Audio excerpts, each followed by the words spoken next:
So hello friends, welcome back to my channel the Owen show. So finally কিন্তু একটা YouTube channel create করেই ফেললাম আজকে। আমি জানি না যে কীরকমভাবে কী করতে হবে না করতে হবে। ইউটিউব সম্বন্ধে অতটা নলেজ আমার নেই, তবু একটা চ্যানেল আজকে ক্রিয়েট করেছি, দ্য অয়েন শো। এখানে তোমরা কন্টিনিউ নতুন নতুন ভিডিও পাবে, রেগুলার ভিডিও আপলোড করব। তো গাইস, নতুন ইউটিউবার, যদি ভালো লাগে একটু সাপোর্ট করো, একটু ভিডিওগুলো একটু শেয়ার কমেন্ট করো। তোমরা যত ভালোবাসবে, তোমাদের সাপোর্ট যত পাবো, তত নিজেকে ডেভেলপ করে একটু সুযোগ পাবো।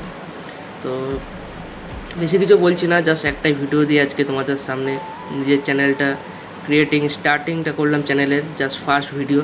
আর হ্যাঁ, প্রথমত বলে দিই, এটা হচ্ছে আমার ভিডিওর আমার ইউটিউবের সর্বপ্রথম ভিডিও, এটা ফার্স্ট ভিডিও। তো কাল থেকে কিন্তু কন্টিনিউ নতুন নতুন ভিডিও আসবে। হ্যাঁ, বিভিন্ন রকম হাসি মজার ভিডিও আসবে এখানে। আমার পার্সোনাল ব্লগও থাকবে সেখানে, তোমরা চাইলে সেগুলোও দেখতে পারো। তো বেশি কিছু বলছি না, জাস্ট একটাই কথা বলবো, যদি ভালো লাগে তাহলে একটু সাপোর্ট করবে। বন্ধু হিসেবে, ফ্রেন্ড হিসেবে, ছোটো ভাই হিসেবে পাশে থাকবে।